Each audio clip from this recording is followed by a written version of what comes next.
Simran, do you know? Rahul talked about penguins since the entire trip to the zoo. Shruti, you have spoken wrong English. Idea.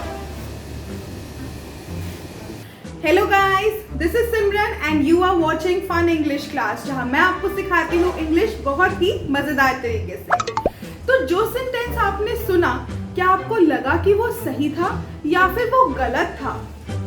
अगर आपका answer है कि वो गलत नहीं था, तो इसका मतलब आप इंग्लिश बिल्कुल नहीं सीखे हैं। तो मैं आपको सिखा देती हूँ। श्रुति ने ये बोला था कि Rahul talked about penguins since the entire trip to the zoo. अब ये सेंटेंस ठीक है, बट इसमें एक चीज गलत है, वो ये कि हमको सिंस की जगह फॉर यूज करना था। अब क्या आपको पता है कि फॉर वर्सेस सिंस में एक छोटी सी जंग है कि कौन सा वर्ड कौन से सेंटेंस में आएगा? रियलिटी वाली जंग की बात नहीं कर रही हूं मैं। तो चलिए आज इस वीडियो में हम ये सीखेंगे फॉर वर्सेस सिंस, मतलब कि फॉर हम कहाँ यूज कर सकते हैं और सिंस हम कहाँ यूज कर सकते हैं। तो अपना कॉपी पेन फटाफट से पकड़ लो और लिख लो कि ये कब कब इस्तेमाल होने हैं। सबसे पहला इन दोनों में हम डिफरेंस सीख लेते हैं, जो कि ये है कि फॉर हमारा तब यूज होता है जब हम पीरियड ऑफ टाइम की बात करते हैं। अब वो पीरियड ऑफ टाइम कुछ भी हो सकता है, 2 दिन हो सकते हैं, 2 साल हो सकते हैं, फॉर अ लॉन्ग टाइम वाला टाइम हो सकता है, कुछ भी हो सकता है। ठीक है, तो वहां पर हम फॉर इस्तेमाल करते हैं। सिंस हम तब इस्तेमाल कर सकते हैं जब हमें पॉइंट इन टाइम बताना होता है, मतलब कि कुछ भी स्पेसिफिक हो या कोई भी फिनिश्ड कार्य हो जो हम पास्ट में ऑलरेडी कर चुके हैं, उसके बारे में बताना होता है। बट यहाँ पे कैच ये है कि हमारा स्पेसिफिक पॉइंट ऑफ टाइम होता है। अब अगर आपको अभी भी समझ में नहीं आया है, जो कि मुझे लगता है नहीं आया है, तो मुझे आपको एग्जाम्पल्स देके समझाना पड़ेगा। तो चलिए फटाफट से कुछ एग्जाम्पल्स देखते हैं जिनसे आपको ये क्लैरिटी हो जाएगी कि फॉर हम कब इस्तेमाल करते हैं और सिंस हम कब इस्तेमाल करते हैं। Now listen to these sentences very carefully, नहीं तो नहीं समझ में आएगा कि फॉर और सिंस कब और कैसे इस्तेमाल होता है। तो अच्छे से सुनना, ठीक है? मैं टेस्ट लूंगी बाद में। Okay, so your first example is कि we have been married since 1995। अब यहाँ पर मैंने 1995 से पहले सिंस का इस्तेमाल इसलिए किया है क्योंकि मैंने एक स्पेसिफिक टाइम बता दिया है कि इस साल को हम मैरिड हुए थे, राइट?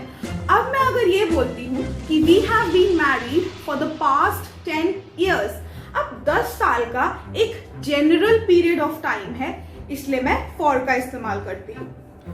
अब दूसरा example, it hasn't snowed for years। अब यहाँ पर भी years यानी कि एक जनरल पीरियड ऑफ टाइम है, पर अब कौन समझाए कि दिल्ली में तो बर्फ गिरती नहीं है।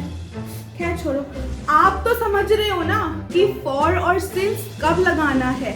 जनरल पीरियड ऑफ टाइम होगा तो आप फॉर यूज करेंगे, और अगर स्पेसिफिक टाइम पीरियड होगा तो हम सिंस यूज करेंगे। तो इसी के साथ बढ़ते हैं हम एग्जाम्पल नंबर 3 पर। एग्जाम्पल नंबर 3 ये है, he purchased a car since he started working।